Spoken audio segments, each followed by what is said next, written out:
Well, did the IRS just get caught again targeting conservatives? First, the Tea Party, and now the IRS accused of trying to smoke out conservatives from Hollywood. That's right. If you aren't a typical Hollywood liberal, then you better watch out. Absolutely, we were targeted. It feels kind of creepy to be on somebody's enemy list, especially when it's the government. They've got a rogue agency over there that they knew nothing about that's got 100,000 employees. I will not tolerate this kind of behavior in any agency, but especially in the IRS. My question is, who's going to jail over this scandal?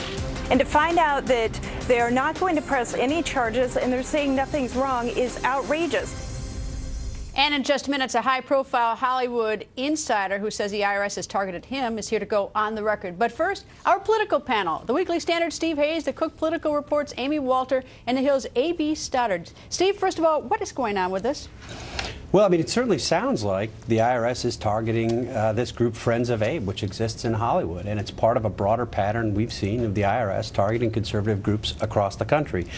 This group is particularly interesting. It's existed mainly in secret now for the better part of a decade.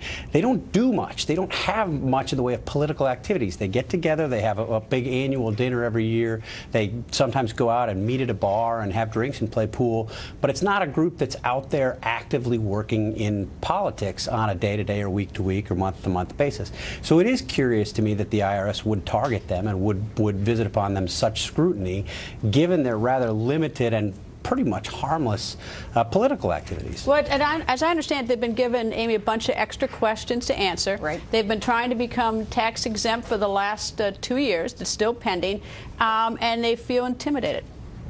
Well, you know, the reality now is if you have any link at all to politics, anyone who is associated with your group, who has made any sort of political statements, who's out front in any way, shape, or form, and you go and you apply for tax-exempt status, you're going to get a level of scrutiny. Both sides of me, because I think... But I think in this case, right, the issue in this case, clearly, is that these were high-profile people who also happen to be Republicans. Now, what's going to be curious to see is, are we going to see more cases of this, of outside groups getting scrutiny, or what we're going to see, I think, is fewer people saying, or fewer people going and asking the IRS for tax-exempt status, saying, you know what, let's just be a C4 instead of 501c3 so we don't have to go through these hoops.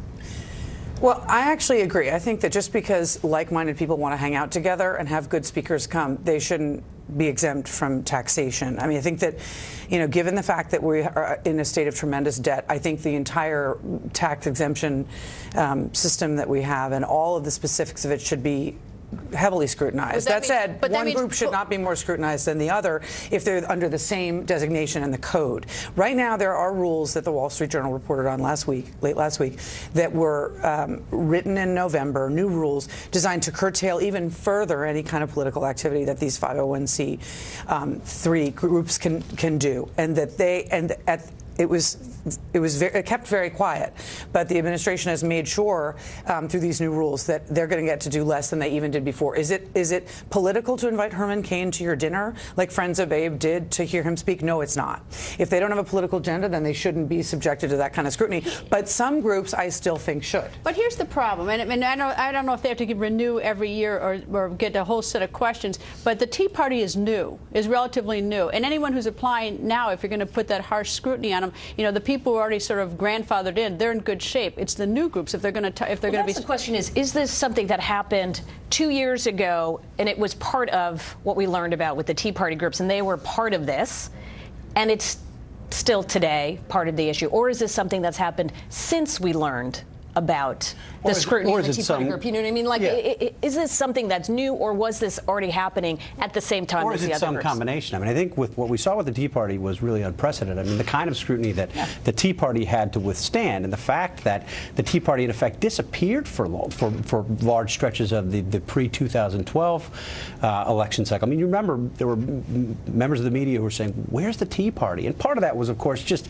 you know, the energy of that kind of a movement dies down or subsides a little bit. But part of it, I think, was answered by the fact that they didn't get their status that they had been seeking. And when you had the Tea Party leaders appear before Congress and they were asked this question, they said basically, we were rendered dormant for that time period, which is a huge problem. Nobody's not spending money. There's not less money in politics now because of what's been happening with the IRS. But here's the sort of the secret way you can really be awful for the IRS and something like the Tea Party or a conservative group or any group, a liberal group, whatever, is you don't make a decision. You simply keep sending questions because without a decision, you can't appeal to the next level. And things don't have to take 2 years to go through to figure out whether or not something is tax exempt now. And that's the one thing I've never seen anyone really sort of hone in and look at. You know, was there an unduly was there a length of time that was imposed on certain groups that other groups got a swifter road? Yeah, I think there's no question that that was the case, particularly with the original wave of scrutiny that the Tea Party groups had to withstand. But there's another problem.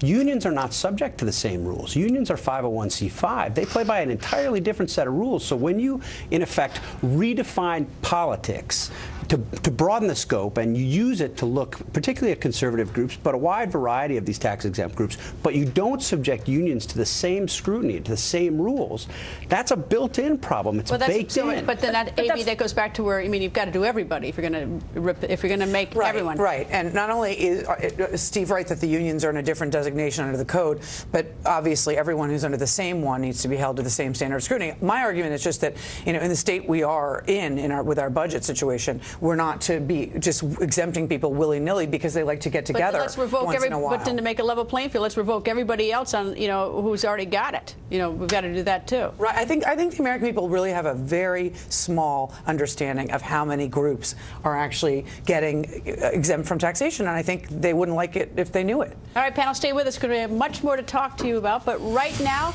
the Friends of Abe protects its members' identities, fearing the members will be blacklisted in liberal Hollywood. But a few members of the conservative group have gone public, including movie writer and producer Lionel Chetwin. He joins us. Nice to see you, sir.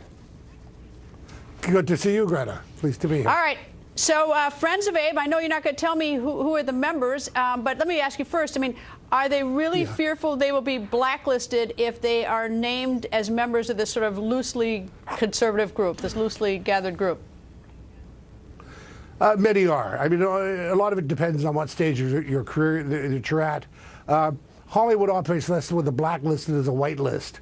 And a career in Hollywood, to build it, requires getting yourself positioned so that you're perceived as someone who can be useful, who's employable, who's sort of part of the seed, who belongs. And one of the easy ways to do that is to be politically active, particularly on the left. In fact, only on the left. Beginning in the 60s, I suppose, but with increasing vigor, you know, personal politics became very much a part of the fabric of Hollywood, and the part of our life and the part of the way we meet. And if you're not there, if you're not one of them, then you're not one of them. And yeah, that's going to hurt you. It's going to hurt you in terms of awareness, and you have to climb up above that, and it's not easy. No. All right, is Friends of Abe's being unfairly targeted by the IRS, and how do you know that? Well, I don't think we want to start a war with the IRS. We send them care packages. No. We applied for tax-exempt status out of a community in which these things are, again, part of the tapestry. People for the American Way, Norman Lear's group has about 4 of these organizations. They sprout up all over the place. They're constantly raising money. They're constantly active. We wanted to try and find some more formal way to channel what we do and be more intelligent about it. I mean, Steve's description of us as sort of a Rotary Club on Valium, massive Valium, isn't really that far off, but we are a little more than that. We wanted to plant our feet in the ground, collect money from people who are interested in what we were doing, and trying to organize a program and educate ourselves about who we are and how we relate to the outside world. That application was made a very, very long time ago, and it had been met only with questions and more questions and more questions, without resolution, which means that you really can't go any further. And so one would have to feel that we're not a very high priority, whereas we've seen other organizations in town of a different point of view get through the process much more quickly.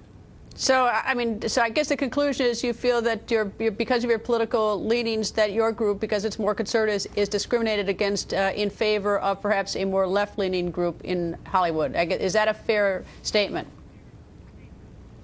Well, the questions are, we know that there was a lookout list, right? We know that, be on the lookout for. And that people who ended up on that list were treated to a much more dilatory process than those who weren't. We've been at this over 2 years, and it's you know, nobody wants to sit on Fox News and denounce the IRS, at least I don't in any event. Particularly in this community, we're very vulnerable because almost everyone here is an independent contractor, and therefore so everyone's a walking S corporation. But I think it's fair to say that we have been subjected to a scrutiny that goes beyond what might be reasonably expected. Yeah, by far. Lionel, thank you for joining us. My pleasure.